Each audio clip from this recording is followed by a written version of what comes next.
Security escort her out. She doesn't belong here. Caroline Prescott's voice cut through the hushed hum of the private lounge like a laser beam. In the center of the opulent room, 80-year-old Evelyn Carter stood frozen. Her fingers white-knuckled around a crisp boarding pass for seat 1A. The polished marble beneath her loafers reflected the flicker of jeweled watches and designer handbags all pointed in her direction. Glasses of champagne froze mid-toast. Whispers rippled through the crowd as Caroline's husband Daniel Prescott straightened his bespoke tux and their son Alex raised an eyebrow in amused disbelief.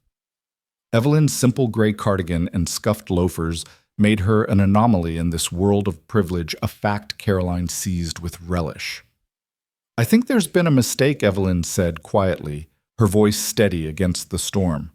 But Caroline's laughter drowned her out, summoning security with a dismissive wave. In that heartbeat, the veneer of civility shattered, exposing the raw edge of racial bias.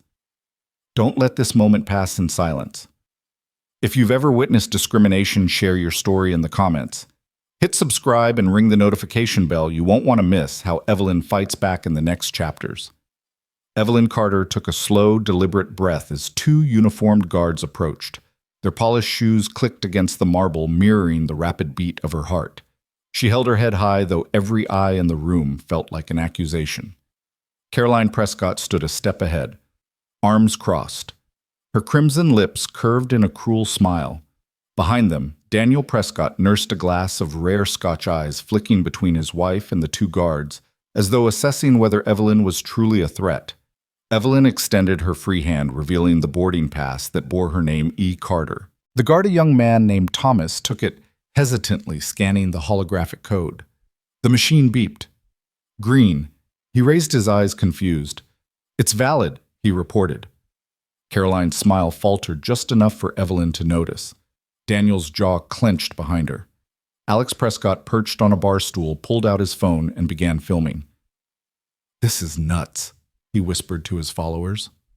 Chloe Hargrave. Alex's influencer girlfriend tisked theatrically. "Should we call someone to help Granny find her way to the right terminal?" She mocked her laughter, brittle. The murmur of the crowd grew. Evelyn felt the heat of hundreds of stares and the cold clarity of their judgment. But beneath her calm exterior, a plan took shape. She had not spent a lifetime building Carter Defense from a small government subcontractor into a billion-dollar powerhouse to be cowed by a tantrum in an airport lounge. "Excuse me," Evelyn said, her voice resonant despite her gentle tone. "I believe I have every right to board this aircraft." Caroline scoffed. "Right. And I suppose you own half the company that chartered this flight?" Her words dripped with scorn. Daniel cleared his throat, stepping forward. "There must be a misunderstanding," he said, though his eyes betrayed irritation more than empathy. "This is our private charter." Behind them, Zoe Donnelly, a flight attendant, turned. Live stream sensation kept her camera trained on Evelyn. The viewer count climbed 200, 500, 1,000. Zoe whispered to her audience, "Watch how they treat her. This is straight-up discrimination." Comments flooded in. "Unbelievable security. Please help her. Who is that family security supervisor?"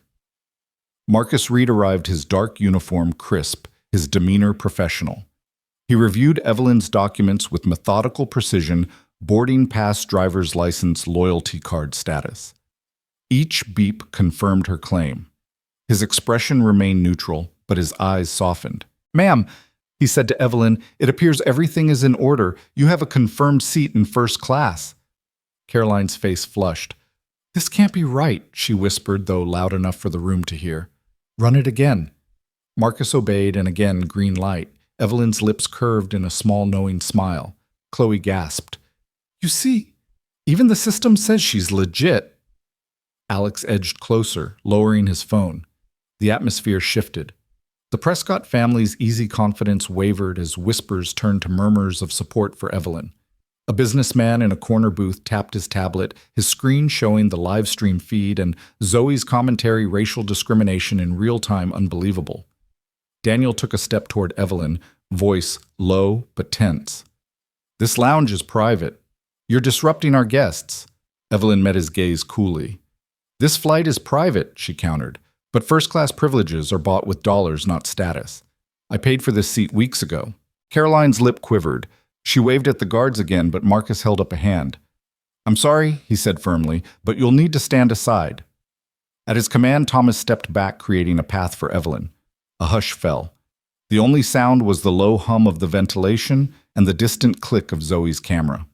Evelyn walked with measured steps, each one echoing like a drumbeat of justice. As she moved past Caroline, she paused, fingertip grazing the strap of her modest handbag. Inside was her phone, her lifeline to power beyond this room. Evelyn lifted her hand.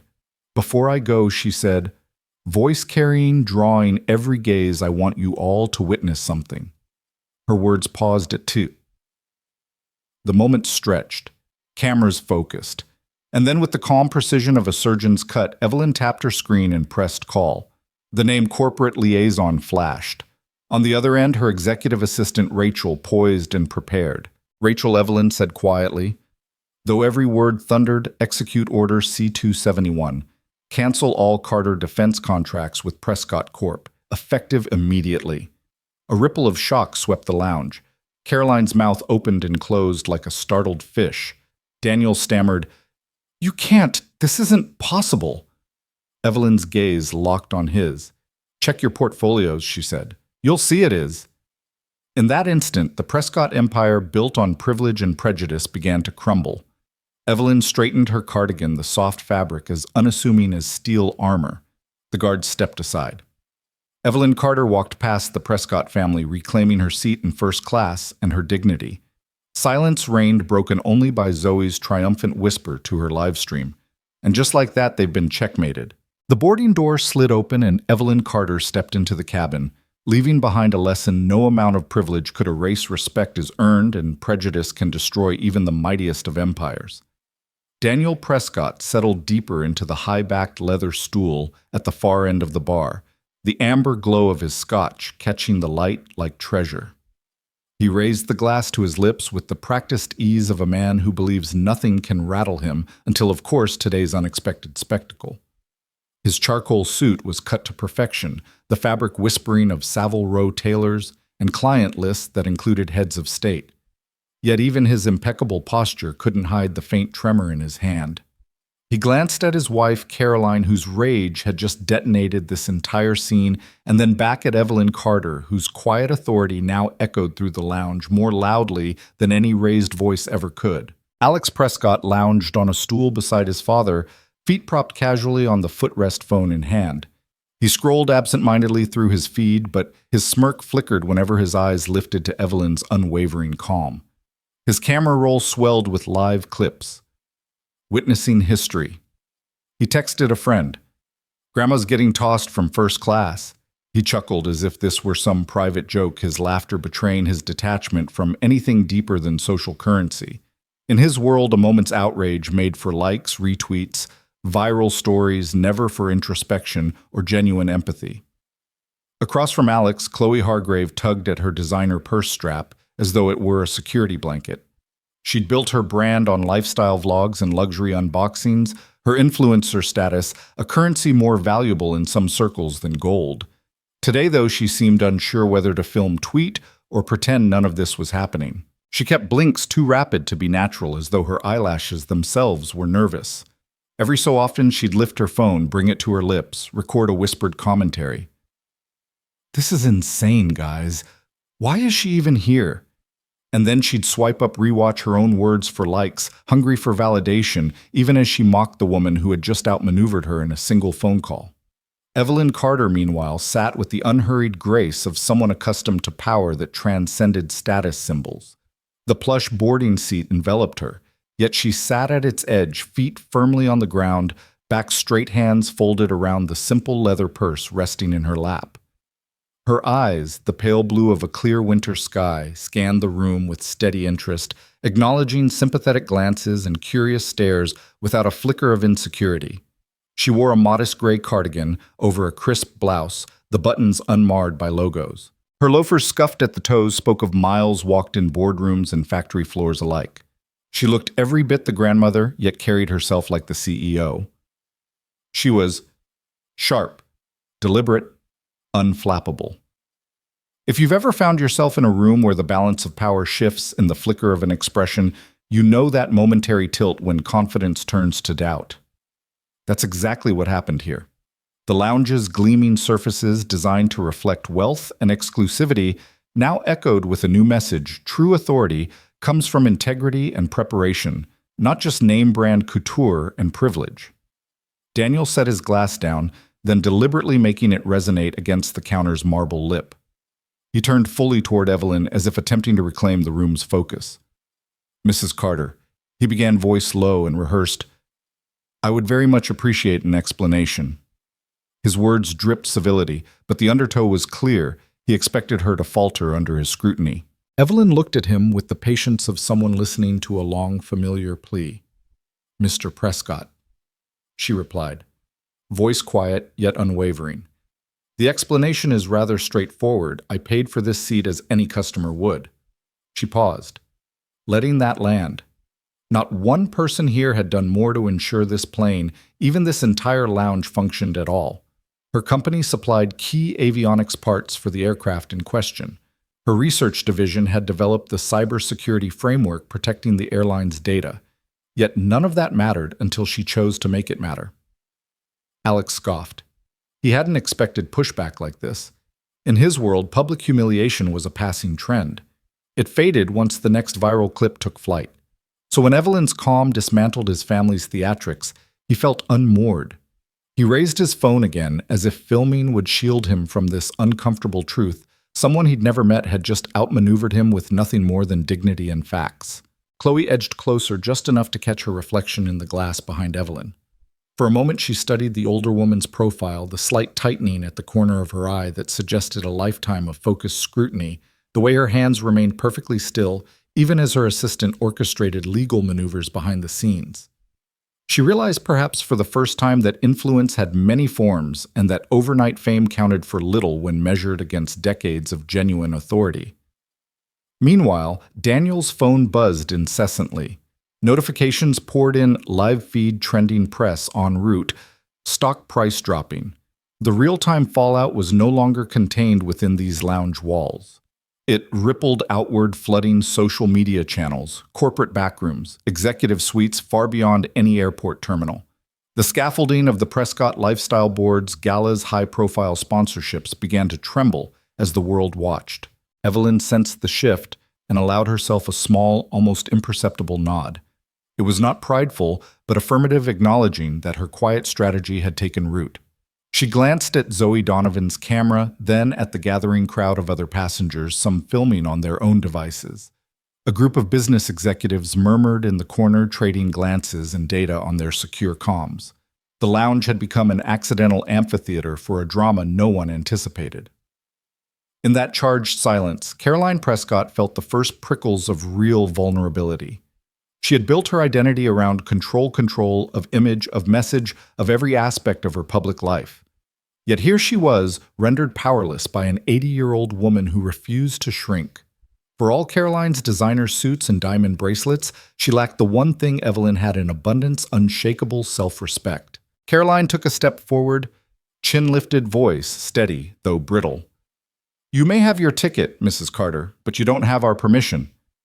It was a last act of defiance, a final attempt to reclaim dominion over the narrative. Evelyn met her gaze. "I never asked for your permission," she said softly.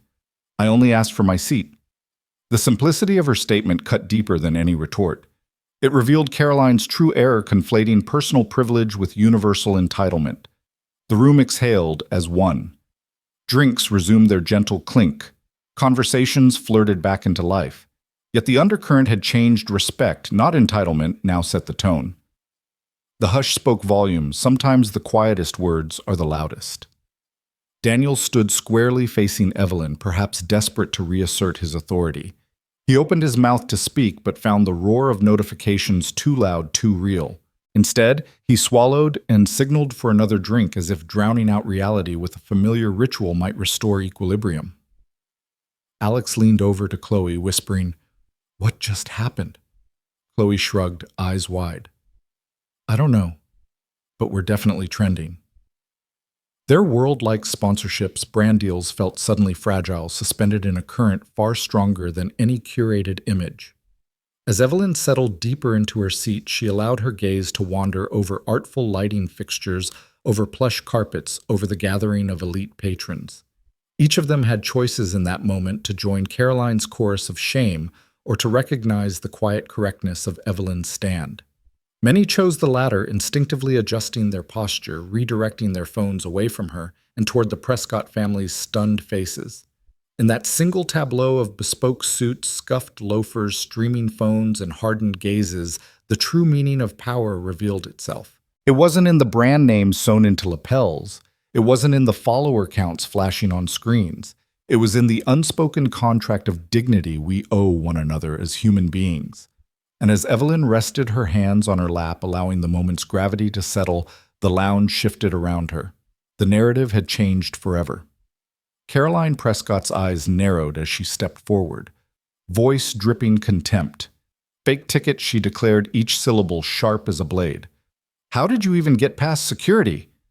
The question, though absurd, hung in the air like a challenge. Bottles clinked behind the bar, and half-empty glasses froze in mid-conversation. The entire lounge seemed to hold its breath. Evelyn Carter's lips curved in the faintest of smiles. She didn't flinch. She had faced far worse than this in courtrooms, boardrooms, and congressional hearings. With deliberate calm, she reached into her cardigan pocket and withdrew a boarding pass stamped with her name and seat assignment, Evelyn Carter, 1A. The paper was crisp, its holographic seal catching the light. She lifted it for all to see, then slid her fingers into her purse and pulled out a government-issued ID. The platinum wedding band on her hand glinted briefly as she presented the documents side by side. At the sight of real official credentials, Caroline's smug composure flickered. She took a step back, lips pursed. The murmurs of fellow passengers rippled outward, some in confusion, others in dawning realization. Phones emerged from pockets and purses like synchronized signal flares. Zoe Donnelly's live stream frame filled with the image of Evelyn's unwavering poise, and the viewer count spiked to 300, 3,100, 5,000.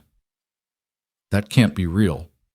Caroline insisted, her voice cracking with indignation rather than confidence. She jabbed a manicured finger toward Evelyn's ticket. Anyone can print a fake boarding pass these days. Scan it again. Security. Her tone dared someone to defy her. Security Supervisor Marcus Reed closed the small distance between them. He had been watching the tension had drawn him away from phone calls to distracted airline staff, and now he held the scanner in his hand. The small machine whirred, emitting a soft beep as it read the hologram. Green. Then beeped again when he scanned the driver's license. Green once more. His professional mask remained intact, but his brow lifted just slightly. Everything is valid, ma'am. A flush crept into Caroline's cheeks. She opened her mouth as if to argue, but the simple finality of Marcus's statement left her momentarily speechless. Evelyn's gaze swung toward Caroline, warm but unyielding.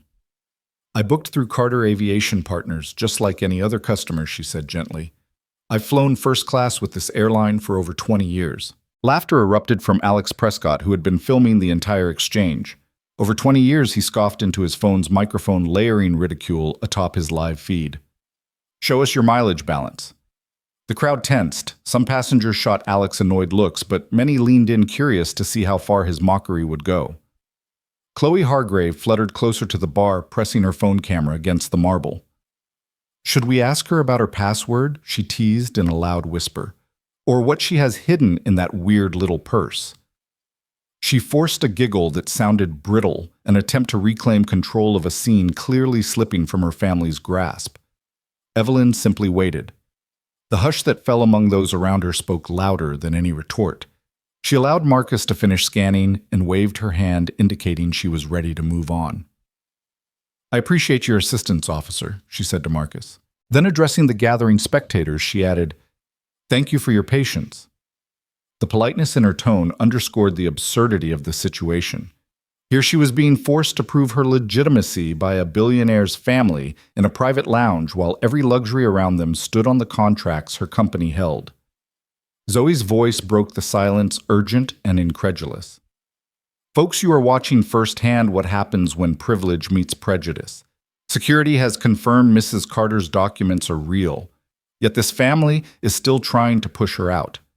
Her camera swung back to Caroline and Daniel Prescott, capturing Caroline's stiff posture, Daniel's clenched jaw, Madison's wincing expression. The screen split between the live lounge and Zoe's commentary, and the chat went wild. Disgusting. She's crying. Discrimination. Where's corporate fire these people? A ripple of indignation passed through the crowd. One by one, passengers shifted their phones from Evelyn's face to the Prescott family. A middle-aged couple in the corner put down their glasses and exchanged troubled looks. A group of younger tech executives gathered around their tablets, checking social feeds and murmuring about potential PR nightmares. A businessman with a silver beard patted his heart in sympathy as he whispered to his partner, "Unbelievable." In 2025, this still happens. Caroline's bravado collapsed under the weight of collective disapproval. She submerged her head, staring at her feet as though searching for an escape route on the marble floor. Daniel tried to gather his composure, straightening his tie as though realigning his dignity. But his eyes darted repeatedly to his ringing phone where notifications spilled in, #first class, shame, #privilege on. Trial press calling. Mr. Prescott Marcus said quietly, tone cordial but firm, "I'm advising that Mrs. Carter proceed to the boarding gate. There are no further issues."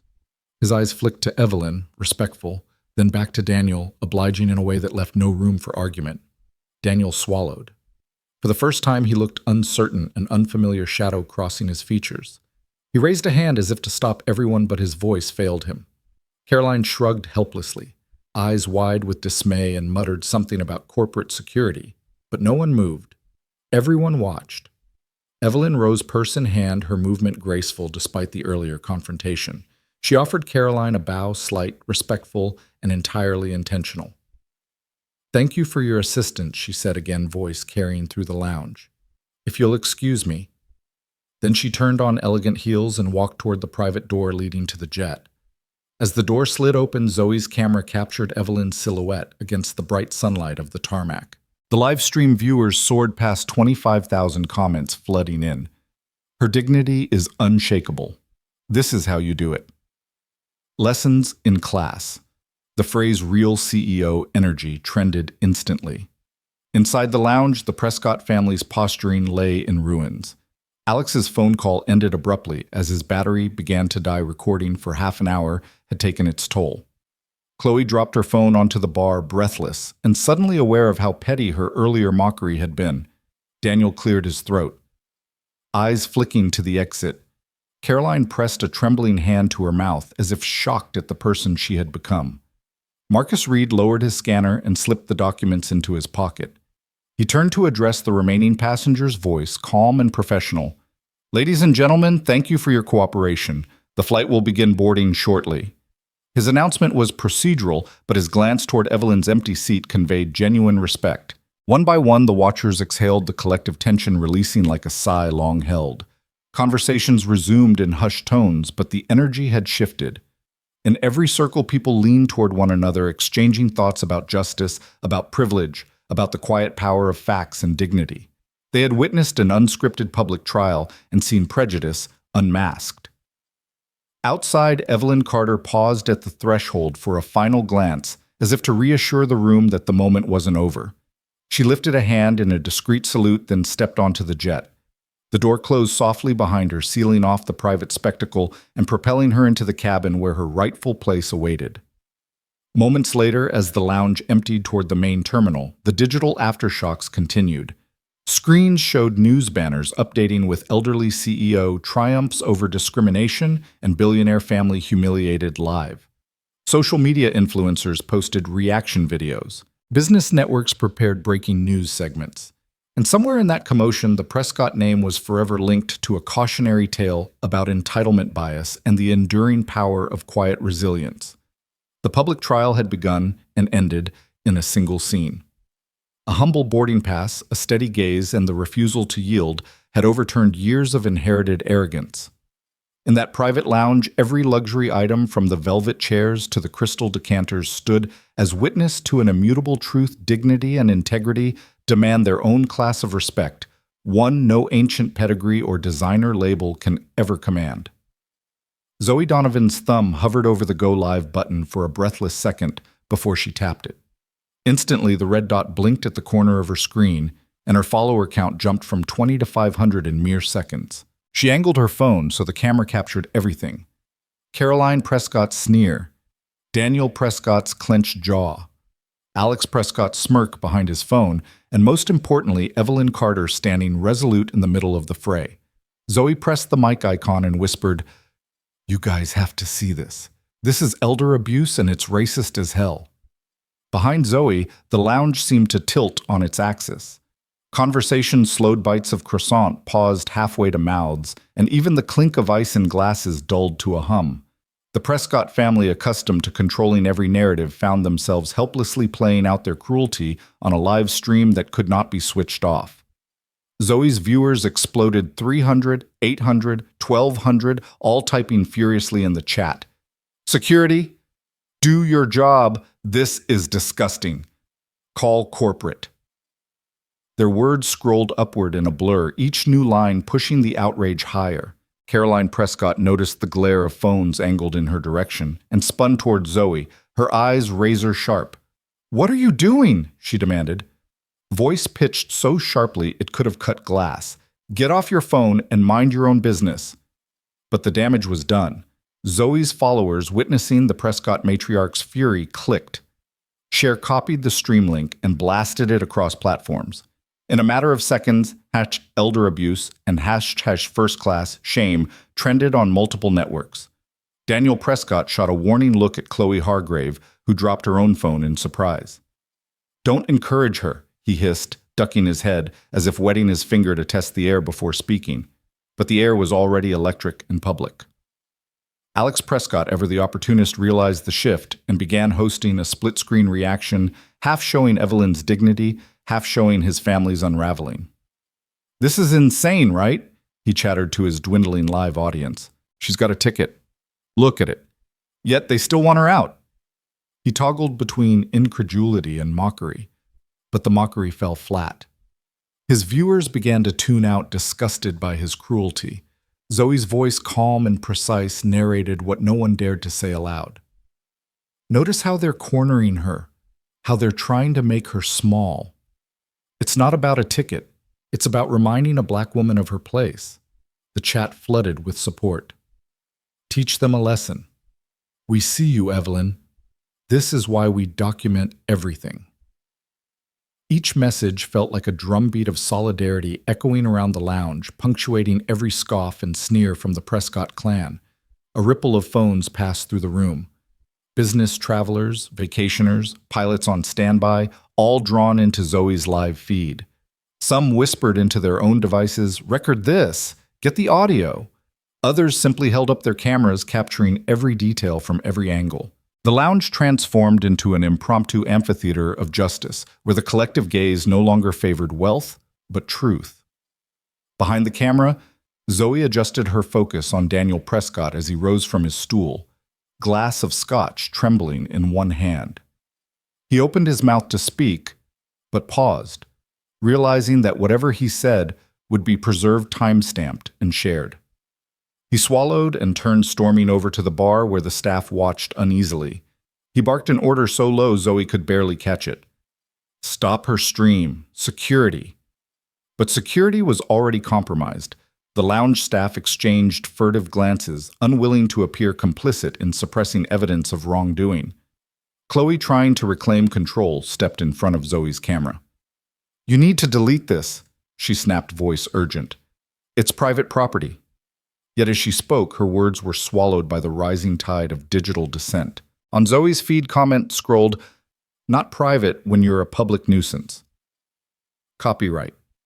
This is humanity's live stream. Who cares about their property rights? With every passing second, the Prescott family's credibility crumbled further. Caroline's face hardened into an expression of desperate resolve. She pressed a manicured hand to her earpiece, security, public relations, someone, anything. But Evelyn Carter, poised and silent, stood at the epicenter of this storm. Her gaze, steady and unafraid, flicked toward Zoe's camera once, as if to say thank you, and then returned to the Prescotts unflinching. Zoe, sensing the moment's gravity, lowered her phone slightly so her viewers could see Evelyn's calm. She whispered, "Look how graceful she is under fire." She could have snapped back thrown hands, but she's not here for drama. She's here for her seat and her dignity. The chat erupted in applause emojis, virtual standing ovations for a woman who had, without raising her voice, upended an entire paradigm.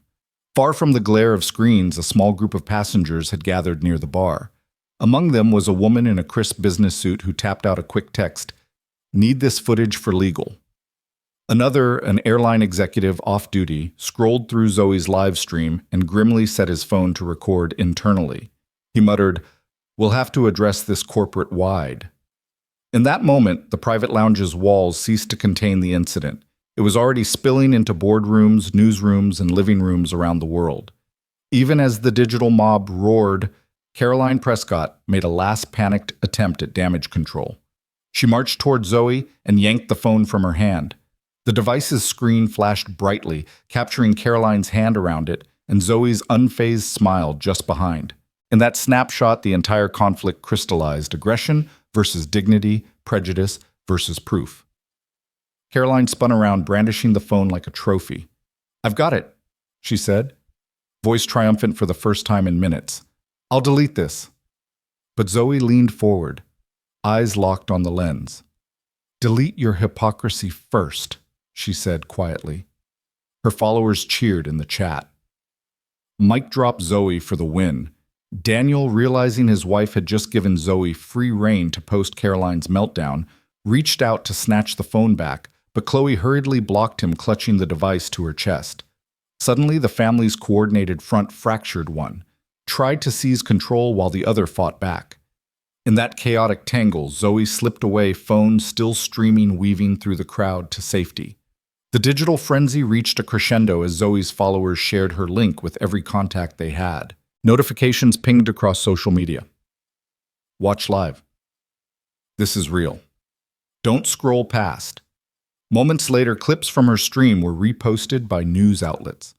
Journalists embedded the footage on homepages, marking the Prescott family as the latest example of unchecked privilege.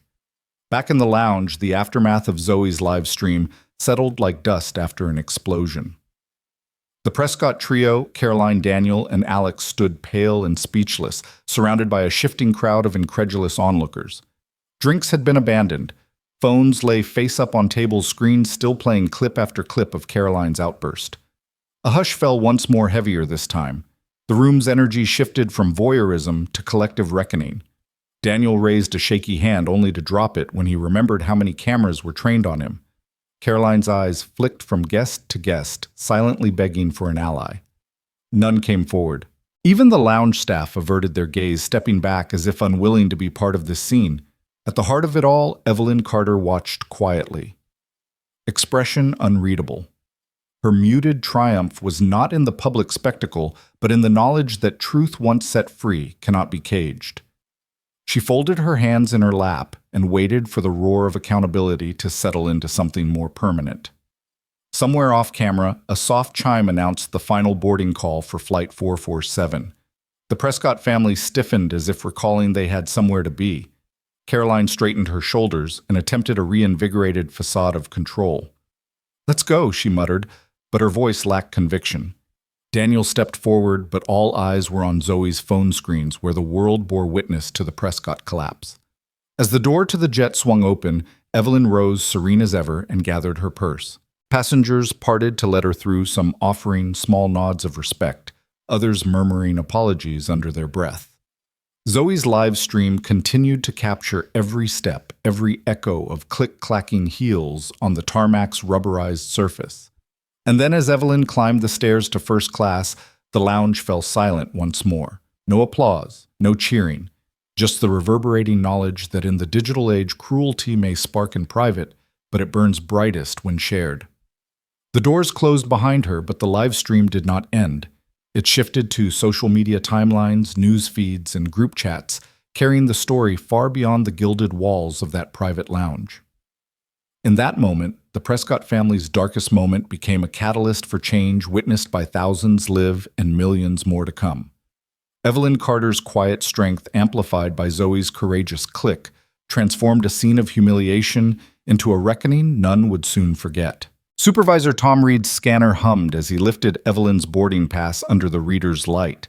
A soft green beep chimed twice in quick succession, echoing across the hushed lounge. "Valid first-class ticket," he announced, lifting his gaze from the device with measured calm. The words, simple as they were, landed like a verdict. Caroline Prescott's lip curled in disdain.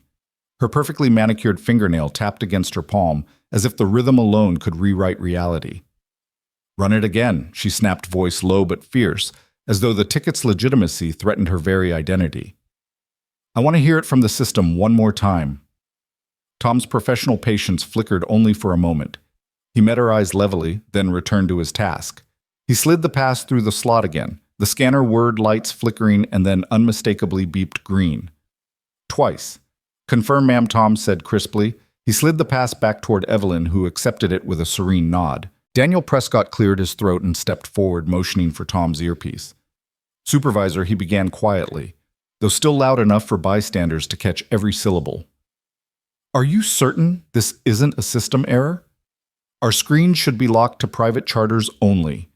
His corporate confidence, usually unassailable, quavered now under the weight of proof against his assumptions. Tom met Daniel's gaze without a flicker of deference. "Sir, the system shows a valid boarding assignment. Seat 1A on Flight 447 departing in 7 minutes. He glanced down at his handheld device, then back at Evelyn. "Your credentials are fully verified." At that moment, Zoe Donovan's live stream reached a fever pitch. Her phone's camera pivoted effortlessly, capturing Daniel's fraying composure and Caroline's barely contained fury. The viewer count flashed 45,000, 52, 500, 60,000. Comments scrolled past in a blur. "Facts don't care about your feelings. Privilege checked. This is 2025. Grow up." Zoe's steady narration punctuated each beep of the scanner. "There it is, green light twice." But they still question her. "Welcome to privilege in action." Alex Prescott's smirk faltered as he watched Zoe's stream. He lowered his phone, exhaling in frustration. The live clip of Caroline's prior outburst had racked up shares and likes. But this show of irrefutable evidence threatened to undermine every gesture of familial control. He flicked his thumb over the screen, toggling between channels, looking for an escape. "This is bad for our brand," he muttered to Chloe, who stood beside him, clutching her influencer kit. "Ring light backup batteries, lip gloss mic." Chloe sniffed. Lips pursed. "Just tell them security's having technical issues," she suggested, though her tone betrayed doubt. She angled her own phone toward Tom Reed, hoping for a different outcome, but the green light still shone. Nearby, Daniel Prescott's assistant, Martin Caldwell, hovered with a tablet displaying real-time stock tickers. His eyes widened as he watched Petronas Corp's shares dip fractionally on the after-hours market. "Sir," he murmured, voice tight, "we're seeing a drop about 1.2%, and it's accelerating." Social media picked this up fast. Daniel's jaw clenched. He stepped back, glancing at the lounge's polished tables and designer decor that now seemed to bear witness to his unraveling. The hum of elite conversation had been replaced by a muted undercurrent of tension, whispered bets on whether the Prescott name would survive this digital scandal. Evelyn stood still, her posture unassuming, but each detail was deliberate. Her gray cardigan draped over her shoulders without a hint of stiffness. Her blouse neatly pressed, her scuffed loafers planted firmly. She exuded quiet confidence, the kind that comes not from logos or labels, but from a lifetime of achievements. She had navigated Capitol Hill hearings, led million-dollar negotiations, and built Carter Defense into a powerhouse with nothing but her intellect and resolve. Now her only instrument was a boarding pass. Caroline Prescott, on the other hand, radiated raw discomfort. She shifted her weight from one heel to the other, diamond bracelet sliding against her wrist. She tried to regain authority through gesture, straightening her Chanel jacket, inhaling a stiff breath, but it was clear she rattled under the weight of facts. Her earlier accusations had boiled down to prejudice. These beeps stripped away each excuse, reducing her to a woman flailing against irrefutable proof. Tom Reed, sensing the family's desperation, closed his scanner and slipped it onto his belt. He kept his expression neutral, observing the tight circle of onlookers. "Ma'am," he addressed Evelyn with professional courtesy. "Your seat is confirmed. Please proceed to the aircraft when you're ready." His words were kindly but firm, an unambiguous instruction. Evelyn inclined her head in gratitude and turned toward the gate. In her wake, Caroline's exasperated whisper drifted after her. "This isn't over." But it was in fact precisely over. The scanner's green light had extinguished her authority. As Evelyn walked away, the crowd parted for her. Some women offered respectful nods. A few young men gave thumbs-up gestures. On-the-fence passengers whispered, "Finally." Zoe's stream lingered on Evelyn's departing figure, her voice soft but potent. She paid for that seat, fought for her right, and won. While they were busy clinging to entitlement, she was busy letting facts speak. In the hush that followed Evelyn's exit, Caroline Prescott attempted to rally her troops. She turned to Daniel, voice low and panicked. "You have to call someone, corporate security, PR. I need a statement." But Daniel, for once, seemed at a loss. He rubbed his temples, then rubbed his temples again, as though hoping the next motion would spark a better idea. Alex, abandoning his phone for the moment, folded his arms. "We can spin this," he suggested half-heartedly, half knowing the damage was too deep for a quick fix. "We hire influencers to defend us. We plant an apology, sort of like, 'We regret the misunderstanding, moving forward with integrity.'" He quoted his PR manager's talking points, but his words sounded hollow. Chloe's phone pinged with incoming collaboration requests, partnership inquiries, and offers for demos.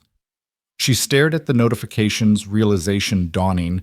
Her curated lifestyle brand was now entangled in a real-life controversy that trumped any staged publicity stunt. She fumbled for a canned response plan, but found none that fit a crisis of this scale.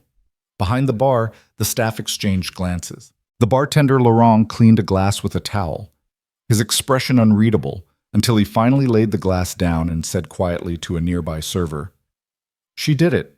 She stood her ground." The server nodded, eyes wide. "I've never seen anything like it." At a nearby high top, a group of consultants gathered, calling a quick meeting to discuss reputational risk. One of them pulled up Zoe's live stream on his tablet and highlighted Caroline's every misstep. "Look at this," he pointed. "We need to advise on crisis management, damage control, and community outreach." The others nodded vigorously, taking notes on tablets and exchanging determined looks. In a corner, a retired judge who'd been traveling for a charity gala watched the scene unfold with quiet admiration. She leaned across to her traveling companion and whispered, "I wish every courtroom held defendants to this level of scrutiny." Her companion, a former civil rights attorney, smiled knowingly. Sometimes the court of public opinion is the strongest judge. Meanwhile, Evelyn Carter paused at the threshold to the jet steps, feeling the cool morning breeze brush against her cardigan. She glanced back one final time, noting the Prescott family's humbled forms silhouetted in the lounge's glass entrance. No words were exchanged, no further challenge was made. The scanner's green beep had spoken the final truth: she belonged here as much as anyone. Inside the cabin, a flight attendant greeted her by name. "Welcome aboard, Ms. Carter. It's an honor to have you with us." Evelyn offered a warm but professional smile. Her seat, plush and inviting, awaited. As she settled in, she laid her boarding pass on the seat console, proof that dignity and facts, when wielded with grace, could dismantle entitlement with the quiet force of certainty. Back in the lounge, the remnants of the spectacle lingered like dust after a storm. Caroline Prescott stared at the empty threshold, mouth agape. Daniel Prescott sank back onto his stool, shoulders slumped. Alex and Chloe hovered awkwardly, nowhere to go, no script to follow. The watches on their wrists continued to tick, luxury timepieces that now seemed impossibly trivial. Zoe Donovan's live stream, still rolling, caught the final moment Caroline's solitary figure, framed in the doorway, the empty scanner at Tom's belt, and the scattered reflections of bystanders checking their devices. Zoe leaned close to the camera and said softly, "Let this be a lesson. No amount of privilege can override the green light of truth." The screen froze on Caroline's stunned expression as the live feed cut to a montage of applause emojis and headlines declaring facts triumph over entitlement. In that digital echo, the world beyond the lounge felt the tremor, as if the green beep had reverberated through every corner of conscience, forever reminding us that entitlement crumbles when faced with the unyielding force of validated truth. The cabin door closed with a soft click, and the roar of outrage in the lounge fell away, replaced by the muted hum of twin Pratt and Whitney engines warming for departure. First class smelled of leather and lavender sachets. The overhead lights cast a gentle glow on polished wood veneers. Evelyn Carter settled into the plush cream-colored seat that bore her name, allowing herself a single slow exhale. Around her, passengers adjusted their noise-canceling headphones and flipped open tablets, but none dared disturb her serenity. She sat upright, posture, immaculate legs crossed at the ankles. Her gray cardigan fell in gentle folds around a simple silk blouse. Her loafers rested firmly on the carpeted floor, scuffed, not by neglect, but by miles of purposeful steps across manufacturing halls and Pentagon corridors. Evelyn's gaze drifted across the cabin rows of seats, stretching aft each with its own privacy partition. A flight attendant in crisp navy approached voice measured. "Can I offer you a refreshment?" "Miss Carter, champagne or water?" "Please," Evelyn replied, her tone warm yet precise. She didn't need extravagance now. Clarity demanded hydration. The attendant smiled, poured a glass of purified still water, and glided away to attend to other passengers. Evelyn watched her go, then turned her attention inward, as if scanning a mental checklist of the moments to come. Outside the cabin windows, the private hangar doors were sliding shut. Ground crew in high-visibility vests signaled the pilot with illuminated wands. The tarmac lay slick with the overnight rain reflecting runway lights like scattered diamonds. In that calm interlude, engineers tethered and tugged cargo crews secured luggage, and the captain ran pre-flight checks. Evelyn's mind moved with studied purpose. She unfastened her modest watch, a discreet piece of Swiss craftsmanship without ostentation. Its polished steel case whispered of precision rather than pretense. She turned it so the crew won't see 11 minutes to take off. Time, she reminded herself, was a weapon more potent than any courtroom or corporate law firm. Across the aisle, Alex Prescott sat tensely, eyes darting between a news app on his phone and the cabin's CCTV monitor transmitted to his device by one of his family's IT interns. Chloe Hargrave hovered beside him, adjusting her travel-ready ring light and lip gloss microphone, hoping for one last viral moment. Behind them, Daniel and Caroline exchanged clipped whispers, their words fragile because reality refused to bend to their will. Evelyn observed them without resentment. She felt no need for revenge, only accountability. She had fought too many battles for steel and code to be dragged into a petty squabble over a boarding pass. Yet the public spectacle that had just unfolded had done far more than simply restore her dignity. It had exposed a system that still underestimated her at every turn. Now, in this pause before the storm, she planned her next move with the same discipline she applied to every contract negotiation. She reached into her purse and withdrew a thin leather portfolio emblazoned with her company's seal, Carter Defense Systems. Inside lay meticulously prepared termination notices, impact analyses, and legal briefs documents Raytheon lawyers might envy. Evelyn slipped them onto her lap, fingertips tracing the edges of each folder. The cabin's soft hum seemed to recede further, focusing her mind on one central question: what did justice require? Now. Behind her, the flight attendant returned. "Ms. Carter, we're beginning our taxi procedures shortly." Evelyn nodded. She rested her water glass on the console's recessed holder and inclined her head in gratitude. The attendant offered a sympathetic glance. Perhaps she had seen the flurry of notifications on other crew devices. There was a shared understanding of what had transpired. A woman wronged, a family's prejudice laid bare, and the world watching through glowing screens. Evelyn gave herself permission for a brief private smile. She had no illusions about the road ahead. Corporate titans rarely yielded without cost. But she also knew the power of evidence and reputation. Petronas Corporation, the parent company of the Prescott Empire, would now be forced to confront the consequences of Caroline's outburst. Her carefully timed phone call would ensure that. A gentle vibration alerted Evelyn to an incoming message. She retrieved her smartphone, the lock screen displaying a secure chat from her executive assistant, Miranda Lee. "Standing by for your command." Evelyn studied the text. No mistakes, no hesitations. The tools of leverage legal clauses, financial penalties, public relations were all at her disposal. She placed the phone back in her purse, preferring to wait until the engines climbed and altitude settled before initiating the next act of her strategy. She turned her focus outward, taking in the quiet professionalism around her. The cabin crew performed safety demonstrations with practiced calm. The captain's voice, steady and reassuring, announced our expected flight path. Seatbelts clicked into place. Overhead bins clicked shut. Outside, the tug that had held the jet in place detached, and the engine's pitch rose in a sonorous crescendo. The aircraft began to glide, an immense bird uncoiling down the taxiway toward the runway. Evelyn felt the cabin tilt slightly as thrust increased. She settled deeper into her seat, hands folded at her waist. The private jet's windows revealed the hangar's fading edifice, the rain-slick apron, and beyond that, the hazy city lights of Miami's skyline, awaiting her arrival. This journey was more than transport. It was the final staging ground before the financial and reputational reckoning that would shake the Prescott empire to its core. In that stillness, her thoughts sharpened. She reviewed the contract clauses one last time in her mind. Termination Clause 15.3 for material breach of conduct. Force majeure provisions for irreparable reputational harm. The stipulation about moral turpitude in the patent licensing agreement. Each phrase was a key in her hand, ready to unlock a cascade of corporate consequences. Beside her, a passenger began to settle in, pulling a blanket from an overhead bin and offering Evelyn a quick apologetic nod. Evelyn returned the gesture with gracious composure, acknowledging both the human connection and the broader truth. This was not about individuals wronging one another, but about systems of power and how they were wielded. Another minute passed. The seatbelt sign dinged off. Phones lighting up across the cabin indicated passengers checking messages. Some likely spotted the breaking headlines.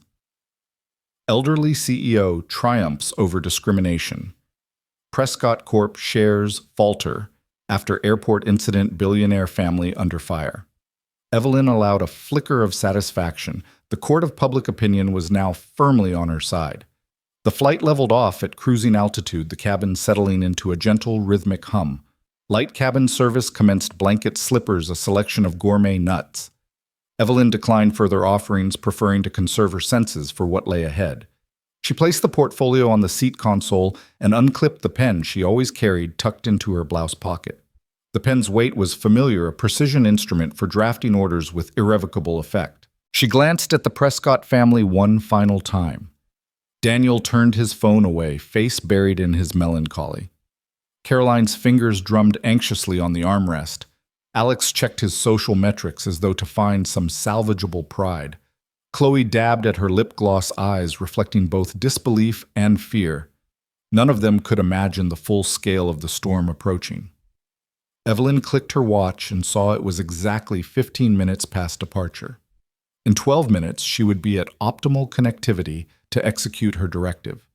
In 10 minutes, the first alerts would ping through Patronus's executive office. In 8 minutes, the board of directors meeting, scheduled weeks in advance, would call for immediate discussions. In 5 minutes, the public relations teams would scramble to craft statements, all while market analysts adjusted revenue projections on live feeds. She allowed herself the luxury of a final quiet breath. No narrative, no accusation, just the unspoken promise that dignity backed by facts and the rule of law could bring even the mightiest to account. Carter Defense Systems had weathered every challenge, from budget cuts to hostile takeovers, with that principle at its core. Evelyn slid her finger across her phone's fingerprint sensor, unlocking the secure app. For a heartbeat, she paused, letting the hum of the engines and the soft murmur of her fellow travelers underscore the calm before the storm. Then, with deliberate clarity, she tapped Execute Order, C271, watched the confirmation screen flash green, and returned the phone to her purse. The storm had been set in motion. Evelyn Carter's finger hovered for a heartbeat over her phone screen as the cabin hummed around her. The Pratt & Whitney engines steadied into their cruising tone. The world outside her window blurred into streaks of light. In that suspended moment, she recalled every boardroom confrontation, every arbitration hearing, every late-night strategy session that had built Carter Defense Systems from a modest subcontractor into a billion-dollar pillar of national security. Now with a single sentence typed into the secure corporate communications app, cancel the Carter defense deal, effective immediately, she was about to set in motion the most definitive strategic strike of her career. She tapped send. The screen blinked to confirm Order C-271 executed. She slipped the phone back into her leather purse as calmly as one might tuck away a letter after mailing it. There was no flourish, no triumphant gesture, only the soft certainty that the Prescott family's empire would soon tremble. Across the aisle, Caroline Prescott let out a strangled gasp, eyes widening in disbelief. For a moment she appeared frozen, as if the words she had hurled at Evelyn earlier had lodged in her throat like shards of glass. Daniel Prescott's stoic posture cracked. He leaned forward in his seat, forehead creased, mouth parted, as if to summon an explanation, but finding none.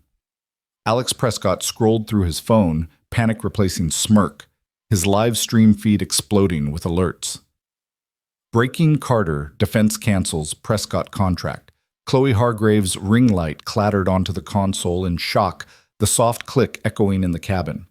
Before any of them could react, the first tremors of financial fallout rippled through the private jet's secure data lines.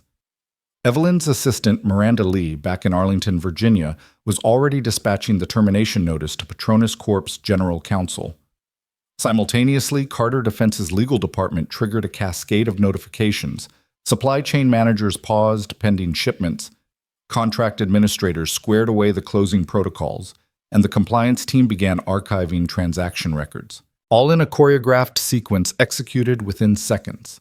Meanwhile, up in the Prescott family's seat block, the reality sank in like lead. Daniel's assistant, Martin Caldwell, stared at his tablet in horror. His screen displayed a live dashboard of Prescott Corp's revenues with a glaring red segment labeled Carter Defense Systems Q3 Contracts. That segment, once accounting for 43% of projected annual income, flickered to zero. Martin blinked and the number stubbornly refused to rebuild. He grabbed Daniel's sleeve. "Sir, it's gone. They've canceled everything." Daniel's confident mask shattered. He pressed a trembling hand to his temple, eyes darting across the cabin as if seeking a lifeline. Caroline's manicured tweets appeared at the bottom of her phone screen, infected by a fierce backlash. Her carefully curated public apology drafts, once stored in drafts and sequestered from prying eyes, were now flooding social feeds accompanied by gleeful commentary. "See what happens when you mess with the wrong CEO." Each retweet felt like another nail driven through the Prescott family's veneer of invincibility. Back in the cockpit, the co-pilot glanced down at his tablet where an encrypted news alert had just flashed Petronas Corp's largest supplier withdraws stock plummets. "Captain," he said, voice tight, "you might want to see this." The captain mid-flight procedures frowned and tapped the screen. His face went pale. "We're seeing emergency market feeds," he told the second officer. "Petronas shares are down 12% in pre-market trades." At that moment, the cabin's soft overhead announcements became ghostly whispers. The Prescott entourage, once the picture of opulent control, now resembled victims of a corporate earthquake. Hole-pocked silence settled over them, punctuated only by the clicking of fingertips, desperate to refresh slumping stock tickers. Evelyn, seated alone in her first-class sanctum, closed her eyes briefly. She felt no elation, no schadenfreude, only the settled conviction that justice had been served. She opened her crisp leather portfolio and lifted a termination letter onto the console between her and the galley. The letterhead read, "Carter Defense Systems Notice of Immediate Contract Termination." Below in confident script was the essential clause. "Due to material breach through public repudiation of our corporation's leadership, we hereby enact Clause 15.3 effective immediately." She ran her finger along the printed words, mindful of the power one sentence could wield. Caroline, recovering first from her shock, lunged toward Evelyn's empty aisle. "You can't do this," she spat, voice trembling with fury and fear. "You'll destroy us." But Evelyn didn't flinch, even from the corner of her eye. She radiated composed assurance. "I destroyed nothing," Evelyn replied quietly, voice carrying across the cabin. "I simply enforced the contract terms you breached. The rest is your choice. How to manage." Daniel opened his mouth, but all that emerged was a strangled rasp. He turned on Chloe, whispering frantic instructions. "Pull it down. Delete the posts. Hire crisis PR." But the crash had begun. Algorithms had already spread the news. Headlines were forming in real time. Elderly CEO topples billionaire empire. Boardrooms. Brace for ripples. After live-streamed discrimination, Zoe Donovan, still live-streaming from the lounge behind the cabin door, switched to her followers a screenshot of Carter Defense's official termination notice.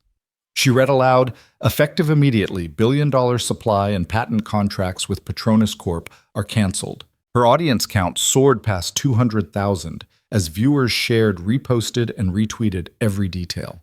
The digital realm erupted in celebration of Evelyn's decisive action. Meanwhile, Evelyn's actions triggered automated compliance workflows at Carter Defense, notifying the Pentagon's procurement office of the contract status change, alerting partner agencies and scheduling follow-up meetings to ensure uninterrupted defense supply continuity. This was no emotional retaliation. It was strategic precision executed with the care of a surgeon's incision. Daniel pressed his forehead against the seat back in front of him, eyes closed as if to stave off the onslaught of data. Caroline sank into her seat, arms folded around herself as if to hold tight against the blast of consequences. Alex pocketed his phone, his platform-obsessed mind reeling he had lost not just clout, but a tangible stake in the family's wealth. Chloe dabbed at tears she hadn't expected, her influencer persona dissolving in the face of real vulnerability. Evelyn watched this tableau without malice. Her own assistant Miranda texted, "Confirmation termination executed. All partners notified. Legal team is standing by for counsel response." Evelyn nodded, closed her portfolio, and tucked it away. She reached for her water glass, took a deliberate sip, and set it back on the console. Around her, the cabin's soft services resumed: blankets, snacks, flight amenities, but the undercurrent was unmistakable. The Prescott family was now in crisis management mode. The co-pilot announced the flight's expected time of arrival into Miami, 6:15 p.m. local time. Evelyn set her modest watch to match the arrival time. She would remain hands-on, schedule a video conference with Carter Defense's board from the private jet's secure ViaSat link, ensure production lines continued, and pivot resources to fulfill emerging Pentagon needs. There would be follow-through, no ambiguity, no confusion. On Daniel's side, Caroline sat rigidly, jaw-clenched, eyes hollow. Martin Caldwell attempted to lean close and whisper updates. "Sir Patronus's investor hotline is flooded. They're considering emergency board action." Daniel barely registered it. He stared at the empty page on his phone where a tweet had once auto-populated. His pride, his power, his world had contracted into a single phrase, echoing his downfall. Contract canceled. No assistant dared approach Chloe first, so she sat alone, cradling her phone, watching her follower count plummet as viewers confronted her part in the incident. Her brand collaborations would evaporate. Her apologies, even if crafted perfectly, would ring hollow next to Evelyn's steadfast integrity. From her first-class perch, Evelyn closed her eyes and allowed a brief moment of quiet. She did not relish punishment, but she understood necessity. Some mistakes, like Caroline's orchestrated humiliation, demanded corrective measures that resonated enough to prevent repetition. Her actions would send a clear message through corporate boardrooms everywhere: if you strip away another's dignity, you forfeit the dignity of your own enterprise. The cabin lights dimmed slightly for a scheduled rest period. Passengers reclined, but the Prescott family remained upright, eyes darting to screens and whispers of counsel. Evelyn adjusted her seat to an upright position, ready to oversee the storm she had unleashed. She reached into her purse, retrieved a slim tablet, and began drafting a public statement, a measured explanation of her actions, a call for corporate responsibility, and a reaffirmation of the values that guided Carter Defense. Beyond the jet, the scene was already unfolding. Newsroom crawlers ticked the contract termination as breaking news. Financial analysts recalculated Prescott Corp's projections. Corporate jets diverted to meet with Patronus's crisis team. Evelyn's strategic strike had detonated across time zones, industries, and platforms in mere minutes. She paused, finger resting on the screen, reading the draft aloud. "In standing against discrimination, we protect not only our own dignity, but the integrity of all business relationships. Contracts are not mere transactions. They represent a trust we build together. When that trust is violated, it must be upheld by the terms we agreed upon." She tapped publish, sending her statement into the global arena.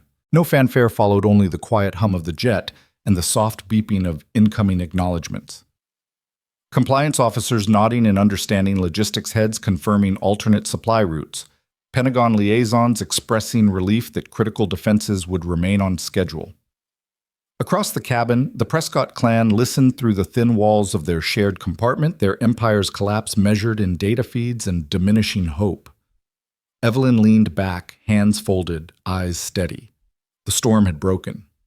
In its wake, only clear skies remained for those who chose integrity over entitlement, and the Prescott family had a reckoning to face. Zoe Donovan's stream icon pulsed bright red as her view count soared past 30,000. Viewers poured in, drawn by the unfolding spectacle, an 80-year-old woman standing unbowed, a billionaire clan crumbling, and now something even bigger, a corporate earthquake that would shake boardrooms and trading floors alike. Back on the jet, Evelyn Carter sat with the poise of a seasoned executive accustomed to commanding much larger rooms than this cabin. Beside her, Rachel Kim, her executive assistant, slid open the leather portfolio and gently placed a stack of crisp white papers on the seat console. The lamplight danced off the gold-embossed letterhead, Carter Defense Systems, followed by the bold heading, Notice of Immediate Contract Termination. Evelyn's pale blue eyes flicked to each line. Contract numbers, clause citations, termination, effective dates. Rachel tapped the top sheet. This is the formal notice. As per Clause 15.3, material breach due to conduct detrimental to business relations allows immediate cessation of all outstanding payments and deliveries. She offered Evelyn a small, tight nod. We've calculated the total suspended payments at $1.2 billion pending resolution of this matter. The words hung in the air like thunder. Daniel Prescott's gaze, once so confident, snapped to the papers. His face drained of color, ashen beneath the cabin's soft lighting. He swallowed hard, mouth dry, as the jets recycled air. Caroline's hand flew to her throat, breath catching as she registered the enormity of the claim. Alex let his phone slip from his hand phone screen, flickering with Zoe's live feed in the background. The termination letter now splashed across every social channel. Chloe gasped, eyes wide, unable to tear her gaze away from the official documents. Outside, Zoe's voice quivered with excitement. You're looking at the paperwork that's going to redefine Patronus Corp's future. $1.2 billion gone in an instant. Comments flooded in Unreal. She's playing chess, not checkers. Billionaire meltdown ahead. The digital frenzy amplified the moment, broadcasting the Prescott family's collapse to tens of thousands more in real time. Evelyn reached for the top sheet, holding it steady between thumb and forefinger. She spoke softly, but every word carried the weight of years spent in war rooms and legal battles. This action is not taken lightly, she said. We value our business relationships. However, public repudiation of our leadership by family representatives constitutes a material breach. Therefore, Carter Defense Systems will suspend all contracted obligations until reconciliation terms are agreed upon. Her calm, precise tone contrasted sharply with the panic surging through the Prescott enclave. Daniel's assistant, Martin Caldwell, whipped out his tablet and scrolled furiously through financial models. Each spreadsheet recalculated on the fly, revealing a cascade of red ink, lost revenue, broken supply chains, emergency procurement costs. His eyes darted from screen to Rachel's portfolio, as if seeking an undo button that did not exist. Caroline swallowed hard and tried to muster some semblance of control. Ms. Carter, she stammered, voice cracking, this is impossible. We are longtime partners. Our companies have shared decades of collaboration. Her words, though heartfelt, rang hollow in the electrified cabin. The audience beyond those walls had already drawn their own conclusions. Actions have consequences, and cold, hard cash speaks louder than corporate niceties. Evelyn's assistant responded evenly. Our records reflect the same partnership history. That is why this decision is regrettable but necessary. The total contract value, including supplemental patent licenses, exceeds $1.2 billion. Those funds will remain in escrow until a satisfactory resolution addressing the breach is achieved. Daniel, blinking rapidly, tried negotiation tactics he had once wielded, effortlessly appeals to shared success, mentions of mutual benefit, promises of expedited settlements. But with each plea, Rachel's practiced hand replaced an extra copy of the termination letter onto the console, each page a testament to the irrevocability of Evelyn's action. Alex watched horror mingled with fascination. His live feed split-screened Evelyn's serene profile against his parents' disintegrating composure. He hit share again, reluctance battling with the instinct for viral content. I can't believe this is happening, he whispered into his phone's microphone. But even as he spoke, viewers responded. Her dignity is her boardroom. This is an executive masterclass. Bye-bye, Prescott Corp. Chloe put a trembling hand to her mouth. She had built her brand on polished narratives and aspirational lifestyles, never on witnessing a corporate marriage crumble mid-flight. The emergency of the moment rendered her social media playbook useless. All she could do was stare powerless. Meanwhile, beyond the closed cabin door, Zoe's live stream captured every angle of Rachel's delivery. She panned her camera over the papers, zooming in on the signature block, where Evelyn's name was scrawled in decisive script. Viewers saw the gold foil seal, the official stamp, the legal jargon, all hallmarks of a move no press release or PR statement could undo. The stream's chat became a riot of commentary. Patronus Corp just got checkmated by an octogenarian. This is corporate justice in action. I'd invest in Carter Defense after this. In the cabin, Rachel closed the portfolio with a soft snap. She handed it back to Evelyn, who tucked it beside her purse. The papers remained visible to Daniel, a silent accusation that his family had underestimated the power of the very woman they sought to humiliate. Daniel found his voice at last. This will destroy thousands of jobs, he said, voice hoarse. You're holding an entire supply chain hostage. He forced himself to look Evelyn in the eye. Is that, he began? Evelyn folded her hands over the portfolio and leaned slightly forward, gaze steady. Our obligation is to protect our people as well, she said pointedly. If Patronus Corp cannot respect the dignity of our leadership, then it forfeits its claim to mutual support. The contracts in question fund critical defense programs and employ thousands. We cannot be party to that disruption under current circumstances. Silence descended. The jet's gentle whine of air conditioning felt stifling as the Prescott family absorbed the gravity of her words. Outside, the world continued to watch business networks scrambled to confirm the details. Financial analysts updated forecasts, government procurement officers took note of the seismic shift in supplier stability. Behind the service curtain, flight attendants exchanged concerned looks. One retrieved a discreet tablet, scrolling through breaking news alerts. MarketWatch Patronus Corp. Plummets. 15%. After Carter Defense termination. Another quietly texted the captain, who consulted his co-pilot before notifying ground control. The ripple effect extended far beyond this cabin. Every endpoint in the Prescott sphere was now in crisis mode. Daniel closed his eyes, running a hand through his hair. He glanced at his wife, whose eyes brimmed with tears, but not tears of humility, so much as tears of fear. This was her world colliding with reality, a collision so brutal that no apology, no statement, no service recovery plan could erase the carnage. Not today. Rachel stepped back, professional, yet compassionate. She placed a supportive hand on Evelyn's shoulder, a gesture of partnership and solidarity. In that moment, it was clear where genuine loyalty lay, and it wasn't with the Prescott name. Evelyn took a slow, deliberate breath and released it. She permitted herself a brief moment of acknowledgement. The strategy had worked precisely as planned. The Prescott empire had put her on trial, tried to deny her place, and in so doing laid bare its own vulnerabilities. With Clause 15.3 enacted and $1.2 billion in suspended obligations, Carter Defense Systems held the leverage, and the Prescott family held the humiliation. Alex sank back into his seat, phone forgotten, as the realization settled in his family's fortune. His future and his legacy were all intertwined with decisions made in boardrooms far from this jet. Decisions now in limbo because of one decisive act. He watched Evelyn's placid figure and wondered whether he'd ever learn to stand as tall when tested. Chloe sniffled, wiping her cheeks. She glanced at her phone, then at Daniel. When she spoke, her voice was small, tremulous. What do we do now? She asked. But there was no playbook. The theatrics of live streaming and instant apologies paled next to hard dollar contracts and legal clauses. Daniel pressed his lips together and exhaled. He pressed a hand to his heart as if to steady a pulse racing beyond human norms. There were calls to make emergency flights to arrange damage control teams to mobilize, but none of it would undo the public humiliation or the corporate wound Evelyn had inflicted.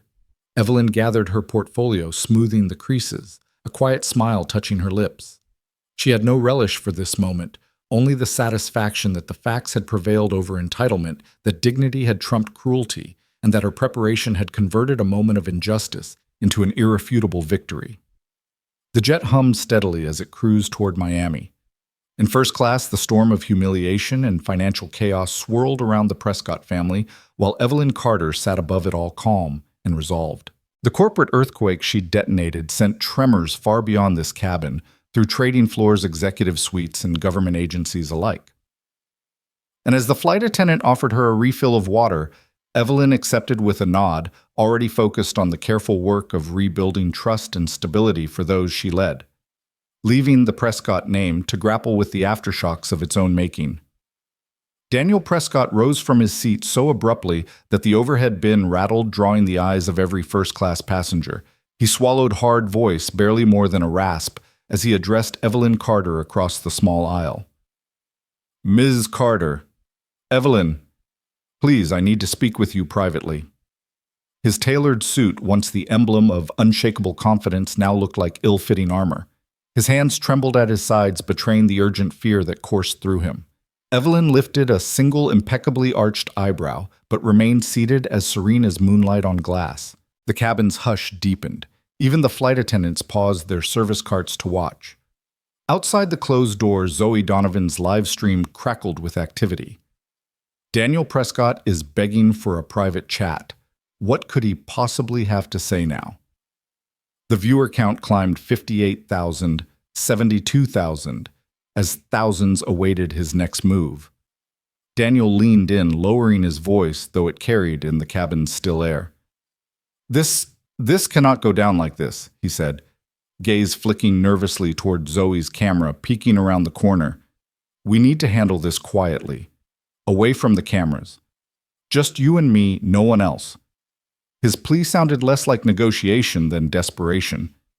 Evelyn's eyes, calm pools of unspoken calculation, met his. A subtle, unreadable smile curved her lips. "Why Daniel?" she asked softly. "Isn't it more appropriate to let the world see both the problem and the solution?" Her tone was gentle but firm, an iron blade sheathed in velvet. The crowd sensed the shift. The predator had become the supplicant, and Evelyn held all the cards. Daniel swallowed again, fist curling to steady his voice.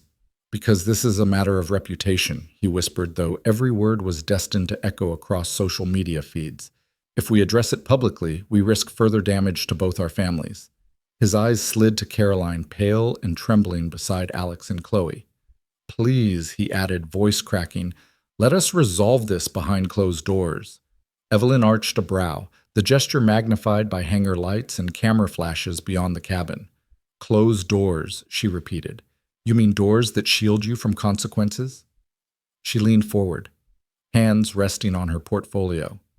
"Daniel, this isn't a private quarrel. It's an abuse of power captured live broadcast to tens of thousands and shared with millions. The world has already formed its judgment. What benefit could secrecy possibly bring?" Daniel's gaze darted downward, haunted by images he'd seen on his assistant's tablet, trending hashtags, gloating memes, pained editorials about privilege and race. Each screen boiled with outrage, #privilege punch, #power pivot, Carter wins. He slumped, pressing a hand to his chest as if to steady a collapsing heart. I thought if we could smooth things over quietly, we could contain the fallout." His admission sounded naive. Now no containment remained possible. Evelyn regarded him with a cool appraisal, as if weighing his worth in a ledger. "Containment suggests you believe I have something to lose," she observed. "But I walked onto that jet with nothing but my dignity and my boarding pass. The only person who lost anything today was you." The implication was unmistakable. Caroline's hasty humiliation was the catalyst, and Daniel's failure to intervene had confirmed the family's complicity. Daniel's shoulders sagged. He looked around at the cabin as though seeing it anew. Passengers peered from behind folded blankets. Tablets glowed with his own humiliation. The gentle hum of the engines felt like the sound of his empire's foundations cracking. "Evelyn," he said again. "Lower this time, She held up a hand, stopping him. "No more half measures," she said, voice steady. "If we are to resolve this, let it be in the bright light of public scrutiny. Let the world see us negotiate the consequences of your family's actions." She inclined her head toward the small group huddled just outside the cabin, her legal counsel, her public relations team, and a representative of Patronus Corp's board, all prepared for immediate response. Daniel's eyes flicked to the meeting party, a tableau conveying that secrecy would only delay the inevitable reckoning. He drew a ragged breath and straightened. "All right," he said, voice hollow. "Let's do this. Publicly." Evelyn gathered her portfolio and rose every inch the composed leader. She stepped into the cabin walkway, a streamlined figure in gray cardigan and silk blouse, moving with quiet authority. The flight attendant stepped aside respectfully, offering a nod. Daniel followed, wiping sweat from his brow, flanked by Caroline, face ghostly white, and the younger Prescotts, their bravado dissolved. At the threshold stood Marcus Reed, the security supervisor, arms crossed in professional stoicism. Beyond him, a line of cameras handheld mounted live tracked their progress. Zoe's stream crawled live captions along the bottom. Daniel Prescott accepts public negotiations. Power pivot unfolds before our eyes. High-stakes boardroom to take shape in private jet aisle. Evelyn motioned to a small folding table set up in the aisle. "Thank you, Mr. Prescott," she said, her voice clear enough for the cameras. "Let's begin." She opened her laptop, revealing a digital presentation titled Resolution Options Patronus Carter Defense Partnership. The slides outlined 3 paths forward: complete termination, partial suspension, or a comprehensive corporate culture overhaul paired with public apology and reparative measures.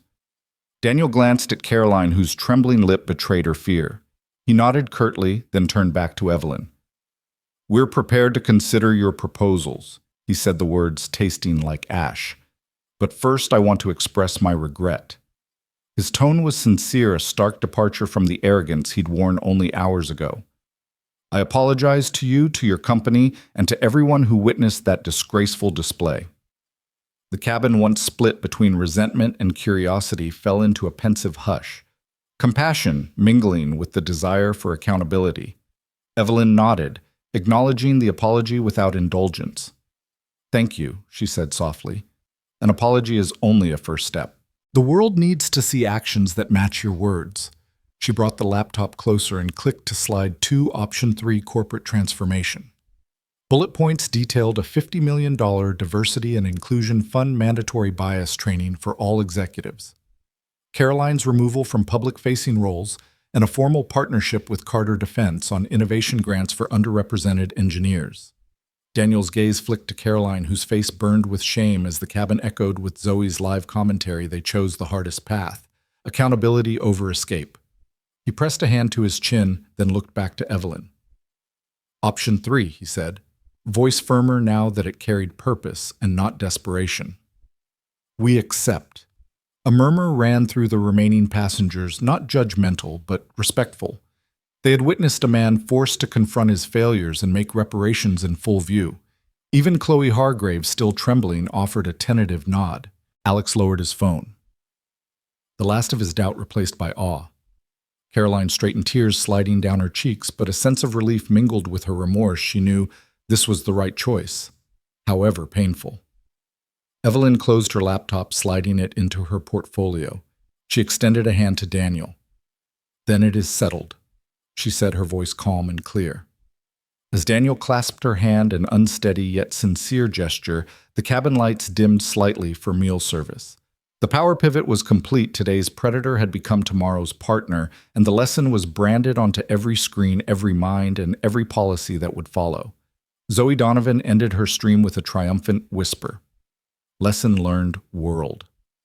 When entitlement bites let power pivot in full view, her audience count soared past 100,000 as production teams cued segments on evening broadcasts. The private moment they'd feared had become a public milestone, proof that the most effective resolutions happen in daylight, not behind locked doors. Daniel Prescott returned to his seat. Shoulders straighter, the lines of defeat softened by resolve. Beside him, Caroline dabbed at her cheeks, eyes bright with regret, but also with renewed purpose. Alex and Chloe sat in respectful silence, contemplating a new paradigm of influence, one built on accountability, not performative cruelty. Evelyn Carter settled back into her first-class sanctuary portfolio in hand, heart steady. She had wielded facts, dignity, and strategy to pivot power in full view, ensuring that entitlement would never again swirl unchecked in the shadow of private jets. The flight resumed its gentle hum, engines whispering of miles yet to come. But in that cabin, under the muted glow of reading lights and the watchful lens of countless cameras, a different journey had been charted, one toward genuine equity and shared respect, mapped out by a single unshakable woman who refused to let prejudice remain hidden. Evelyn Carter unfolded the small table in the aisle, with practiced precision sliding her portfolio and laptop onto its surface. The soft hum of the engines and the distant murmur of passengers faded into the background as every eye in the cabin focused on her. Daniel Prescott sat directly opposite Caroline, perched anxiously beside him, and behind them the younger generation, Alex and Chloe, stood shoulder-to-shoulder, phones, forgotten now that reality had eclipsed their desire for clicks.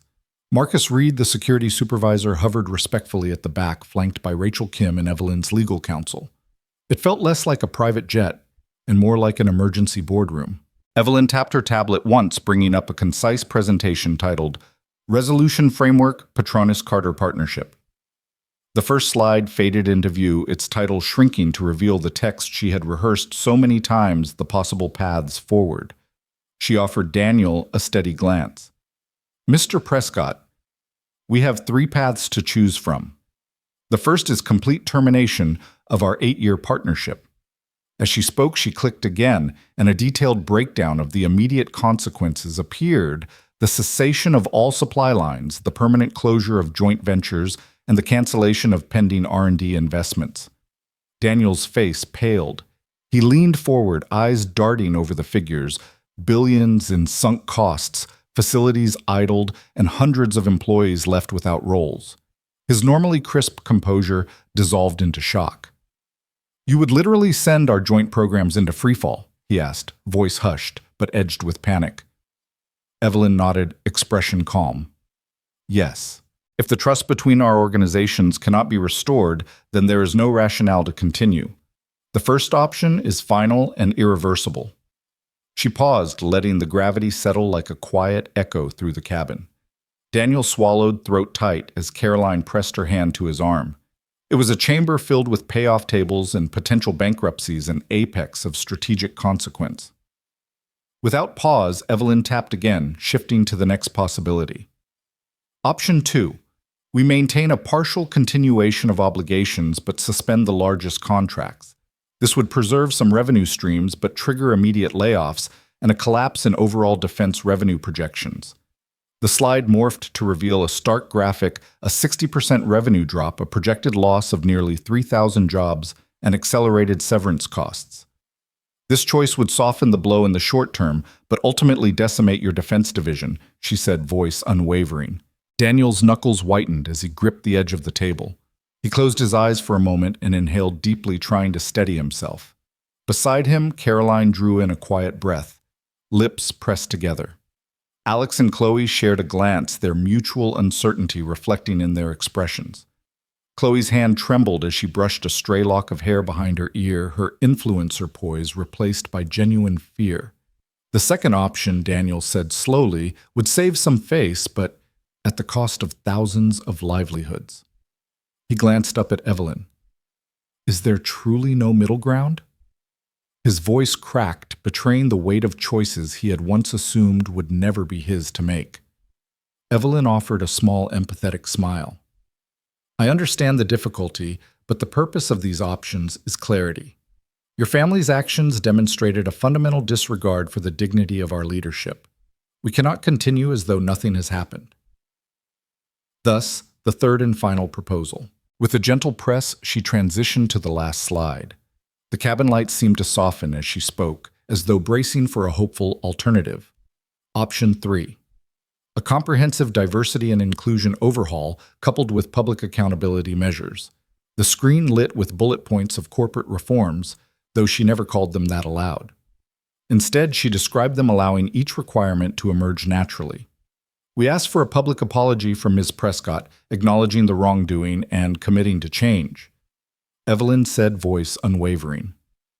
We require mandatory bias training for all Patronus executives and board members to be conducted by an independent consultancy selected in partnership with Carter Defense. We propose removing Ms. Prescott from all company boards and charitable positions for a period of no less than 1 year. In addition, Patronus will establish a $50 million inclusion fund to support underrepresented talent in defense engineering.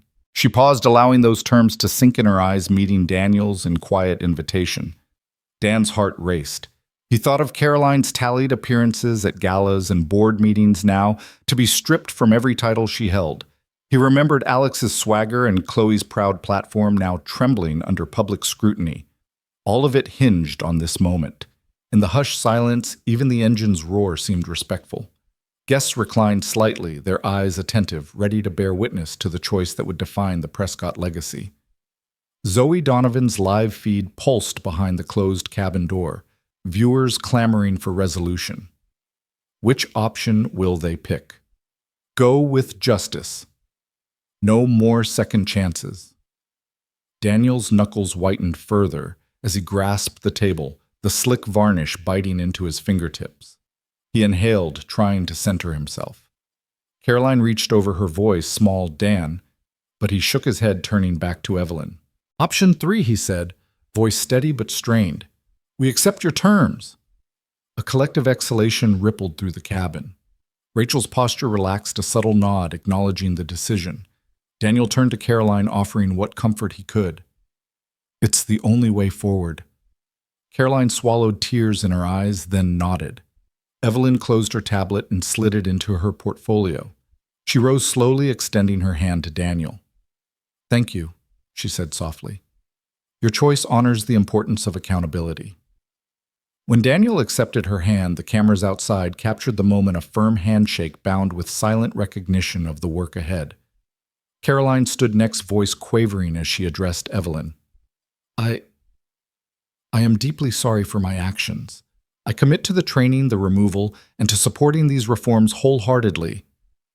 Her words resonated beyond the cabin. They were carried by the network feed, streaming Zoe's commentary. Ms. Prescott's apology live on air. Accountability in action.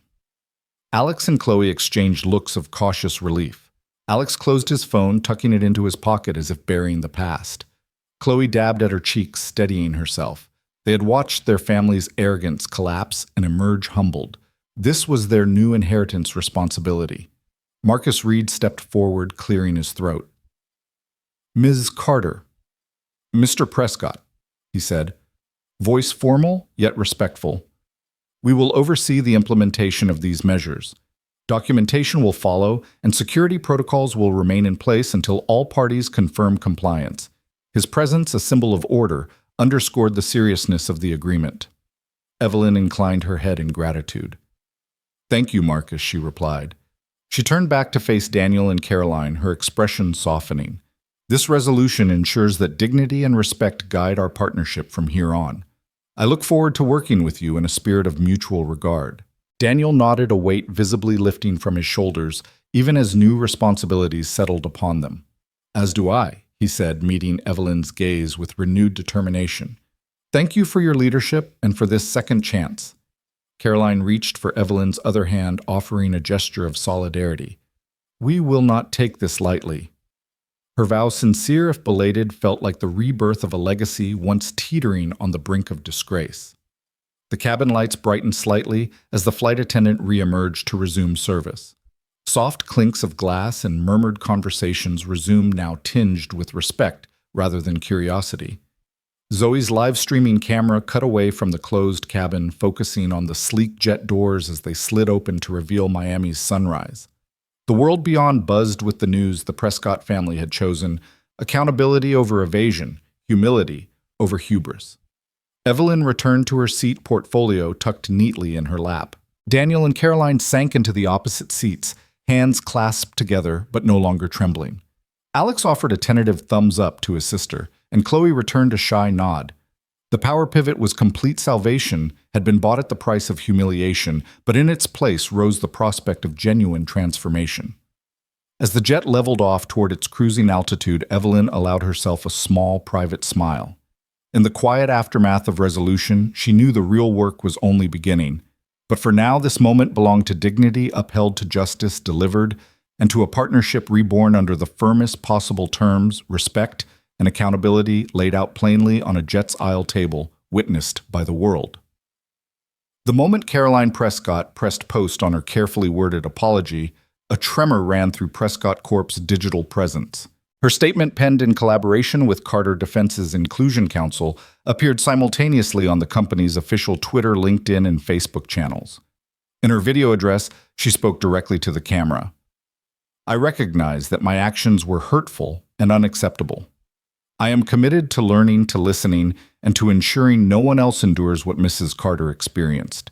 Even her poised delivery carried the raw swirl of remorse. Comments flooded in, some forgiving, others demanding proof of real change.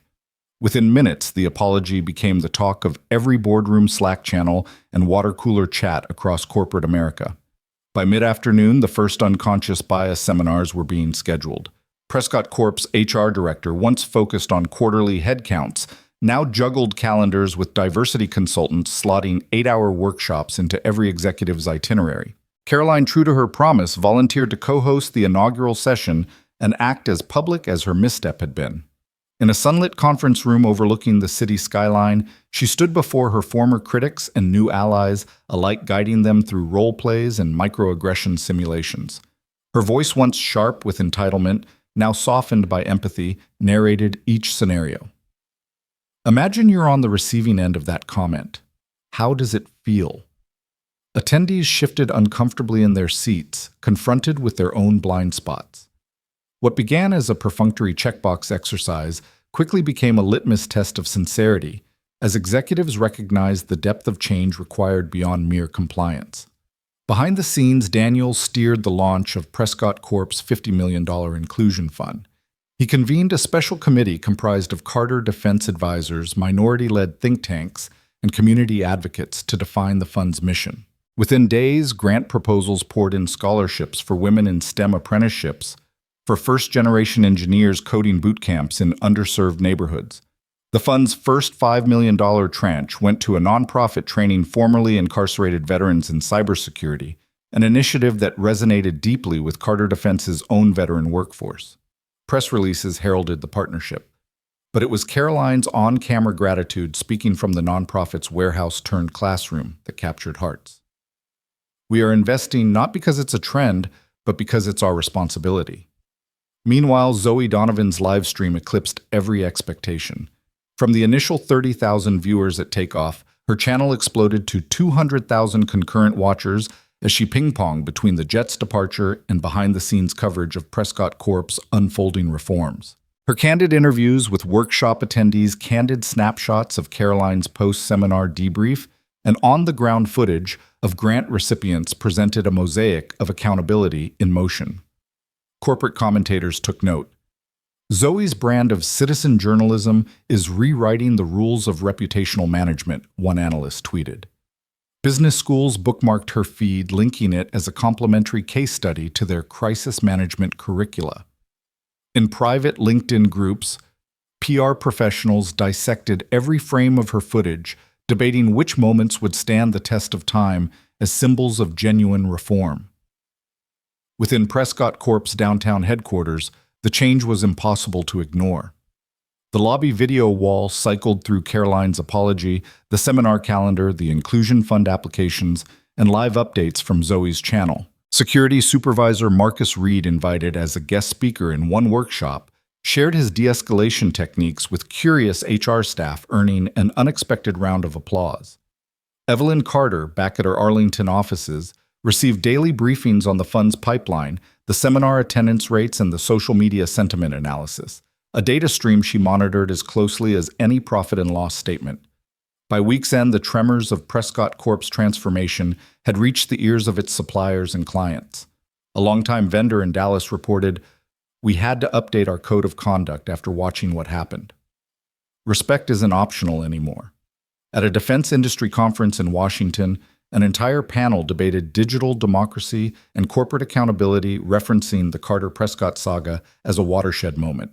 Journalists quoted from Caroline's apology and Daniel's board meeting admission of failure, juxtaposed with Zoe's unflinching lens. The hashtags #respect cost. Nothing and #disrespect. Costs. Everything trended across multiple platforms, recycling the story's core lesson with every retweet. Even regulators took notice. Within 2 weeks, the Department of Defense reached out to Carter Defense Systems to commend their swift enforcement of performance and ethical standards. A Pentagon liaison praised the Inclusion Fund's focus on veteran reintegration as exactly the kind of public-private partnership that strengthens our national security. Evelyn's phone lit up with requests to replicate the Prescott model in other agencies, proof that dignity once reclaimed becomes a blueprint for systemic change.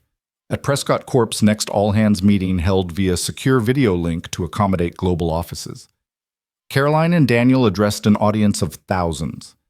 The conference room, once a temple of sales dashboards, was transformed into a forum for open dialogue. Teams shared stories. A junior engineer spoke of newfound confidence after attending the BIAS workshop. A marketing director described how the Inclusion Fund grant allowed her to launch outreach in her hometown. A veteran recounted learning a cybersecurity skill that landed him a full-time role. Caroline listened with tears in her eyes, then closed with a simple remark that reverberated through every screen. "We owe you more than words. We owe you our vigilance every day." In Boston, a veteran-owned small business used the funds to expand its team, later posting a message on Prescott Corp's LinkedIn. "Thank you for trusting us to build this future." In Silicon Valley, a rising tech firm announced its own bias training initiative, citing the Carter-Prescott story as inspiration. In Atlanta, a group of law students filed a proposal to incorporate contracts with moral torture clauses, the same provision Evelyn had employed, into their moot court competitions. The ripple effects spread, all stemming from one public act of accountability. Back on Zoe's channel, she reflected on the whirlwind. Seated at her desk, her camera framed by newsroom clippings and award nominations, she said, "Today we saw that one moment of courage filmed live can catalyze true reform. Power pivots when dignity refuses to yield." Her viewers swelled past 250,000 as many typed heartfelt responses. "Thank you for shining a light. This is how change happens. I have hope again." For Evelyn Carter, the fallout was gratifying but not surprising. In her office, she reviewed the Inclusion Fund's impact report, noting every metric from training completions to grant disbursements. She drafted her own analysis for an upcoming industry white paper on ethical contracting. Her pages, filled with data points and personal testimonials, a confluence of hard numbers and human stories that would guide her peers. The final act of reformation unfolded quietly. Prescott Corp's executive suite unveiled a permanent ethics council co-chaired by Caroline and a Carter Defense representative. Its mandate to audit ongoing practices, recommend policy updates, and ensure the lessons learned remained woven into the company's fabric. Caroline's name appeared at the top of the council roster, no longer a token figurehead, but a leader committed to steering her family's legacy toward inclusion. And so in boardrooms and back offices and nonprofit centers and regulatory agencies, the echoes of that private jet confrontation resonated. A corporate giant humbled itself, an elderly CEO reclaimed her dignity, and an online influencer documented the whole thing in real time. Together, they proved that accountability need not be a buzzword but a living process, one that begins with a single act of courage and unfolds through consistent visible reform. As Miami's skyline drew near on the jet's descent, Evelyn Carter closed her report, confident that the aftershocks of this moment would continue to reshape corporate culture long after the engine's roar had faded. Months had passed since that fateful day in the private lounge, but the ripples of Evelyn Carter's quiet defiance continued to reshape two powerful institutions. In a stark conference room at the Pentagon, amid the hum of secure teleconferencing lines, Carter Defense Systems signed a new suite of contracts worth over $850 million. The deal centered on advanced avionics integration and cybersecurity protocols had been under negotiation long before the airport incident, but it was only after Evelyn's public stand for dignity that the final approval sped through the defense acquisition channels. As the senior Pentagon official inked the last signature, he offered Evelyn a nod of respect, not just for her company's technical prowess, but for the clarity of character she had demonstrated when challenged. Evelyn sat at the head of the polished mahogany table, her simple gray cardigan draped neatly over a tailored blouse, her scuffed loafers tucked beneath her chair. The room's formality did nothing to dim her presence. If anything, it underscored the contrast between her unassuming attire and the monumental impact of her leadership. Reporters on standby caught her exchanging firm handshakes with defense officials, capturing a moment that stood in deliberate opposition to the narrative of wealth and privilege. The stream of applause that followed the signing was not for a billionaire tech mogul, but for a woman who understood that respect once earned formed the strongest foundation for any alliance. Meanwhile, in Prescott Corp's headquarters back in the city, the effects of the diversity overhaul were visible in every corner. The sleek lobby screens that once displayed only quarterly earnings now rotated through snapshots of employee-led inclusion initiatives, a coding workshop for underrepresented youth, a panel discussion on unconscious bias, and candid portraits of new hires celebrating their first day. The latest metrics flashed across the digital bulletin: a 27% increase in minorities in leadership roles, a 40% rise in employee satisfaction scores among underrepresented groups, and a company-wide retention bump that outpaced projections by 15%. Caroline Prescott, now co-chair of the Permanent Ethics Council, strolled through the glass-walled corridors, greeting teams who waved her forward to thank her for sponsoring a STEM scholarship that landed the company its highest-scoring intern cohort ever. At an impromptu town hall meeting, Daniel Prescott addressed a packed auditorium of employees. His tone was measured but earnest. "When we first faced the consequences of our actions, I worried what would happen to our bottom line," he admitted, voice echoing off the high ceiling. "But I learned that integrity can be a greater asset than any contract." The audience broke into applause, some staff members rising to their feet with genuine enthusiasm. Among them sat a young software engineer who had been part of the first unconscious bias seminar. She later told colleagues, "Seeing the CEO's children at those workshops sharing their own experiences and admitting mistakes really shifted the culture for me. It told me this wasn't just corporate speak, it was real." In the weeks that followed, industry peers took notice. A major aerospace supplier invited Carter Defense's diversity officer to speak at its annual summit. A consortium of defense contractors reached out to share best practices for inclusive leadership. Business schools requested case materials for fall semester courses, citing the Carter Prescott saga as the definitive lesson in how dignity and strategic thinking could transform corporate crises into catalysts for growth. Evelyn Ever, the strategist, contributed a chapter to a forthcoming management textbook titled "Respect in Action Lessons from a Flight Terminal Showdown." In her writing, she reflected on the airport incident not as a singular victory, but as a turning point that underscored a universal principle: respect costs nothing, but bigotry can cost everything.